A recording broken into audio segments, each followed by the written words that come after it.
New year, కొత్త కొత్త resolutions, కొత్త కొత్త నిర్ణయాలు, కొత్త కొత్త తీర్మానాలకి నాంది పలుకుతుంది. అసలు న్యూ ఇయర్ అంటే ఏమిటి? న్యూ ఇయర్ ఎందుకు? న్యూ ఇయర్ ఇంత ఆర్భాటంగా ఎందుకు ప్రపంచం సెలబ్రేట్ చేసుకుంటుంది? దిస్ ఇస్ రాబినేష్ను. Welcome to know the truth. క్రొత్త సంవత్సరం అనగానే ఆ వైబే వేరు.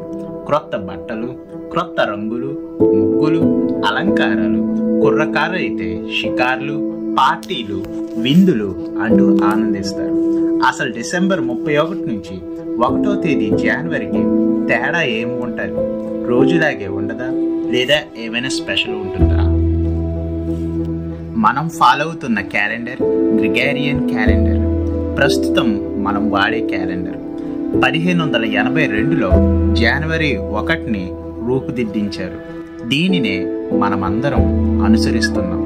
ఎందుకు మరి ఎప్పుడూ ఒకేలా ఉండే రోజుని కొత్త సంవత్సరాన్ని జరుపుకోవాలి? ఈ క్యాలెండర్స్, తారీఖులు, రోజులు అన్నీ సమయాన్ని కొలవడానికి. మన జీవితాలలో సమయం అనేది చాలా ప్రాముఖ్యమైనది. సమయం మన జీవితంలో కీలక పాత్ర పోషిస్తుంది.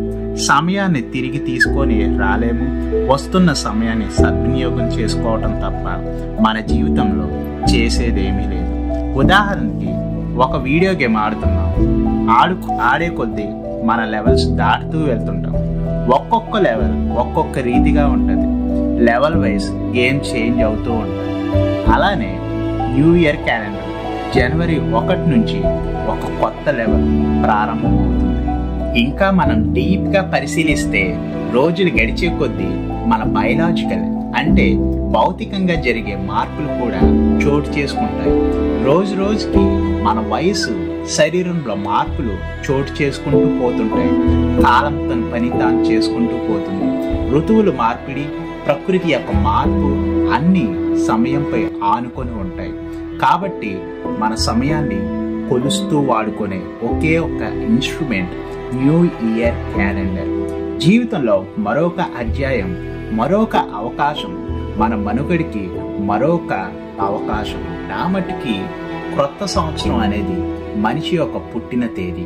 కానీ ఋతువులు, పండుగలు, ఆచార్య రీత్యా అలానే అందరూ కామన్గా ఒక్కసారిగా జరుపుకునేటప్పుడు, ఒక రోజు నిర్ణయించుకొని జరుపుకునేటప్పుడు మనకి 1వ తేదీ జనవరిన కుదిరించబడింది. ప్రపంచవ్యాప్తంగా అందరూ కలిసి మనుగడ కొరకు ఒక మంచి విశ్వాసాన్ని ఆశించడం, జీవితాలు బాగుండాలి అని కోరుకోవడం, ఒక్కసారిగా ఒక పాజిటివ్ వైబ్ క్రియేట్ చేసుకోవడం జరుగుతుంది. గతించిన సంవత్సరపు తీపి మరియు చేదు జ్ఞాపకాలను ఉద్దేశించి రానున్న సంవత్సరంలో మంచి జరగాలనే కోరికతో మనమందరం అడుగులు ముందుకు వేస్తున్నాం. అందరికీ ఒక రోజు కావాలి కాబట్టి ఆ రోజులో ప్రపంచం అంతా ఒక మంచి కోరికతో ముందుకు వెళ్ళాలని మనం జనవరి 1న జరుపుకునేదే న్యూ ఇయర్. అందరూ ఆరోగ్యం, ధనాప్రాప్తి, సుఖం, సంతోషాలతో జీవితాలు నిండాలని కోరుకుంటారు. పాత గాయాలను మరిచి కొత్త కోరికలను, నూతన సంవత్సరాన్ని ప్రారంభిస్తారు. అందుకే కొత్త నిర్ణయాలు, కొత్త రెజల్యూషన్స్ కోరుకుంటారు. అందుకే ఇది న్యూ ఇయర్, మన జీవితంలో మరొక చాప్టర్ మొదలయ్యే సమయం. దిస్ ఇస్ రాబినేష్ను. అందరికీ నూతన సంవత్సర శుభాకాంక్షలు. ఈ విషయాలు మీకు నచ్చినట్లయితే లైక్ చేయండి, ఛానల్ని సబ్స్క్రైబ్ చేసుకోండి. Thank you all.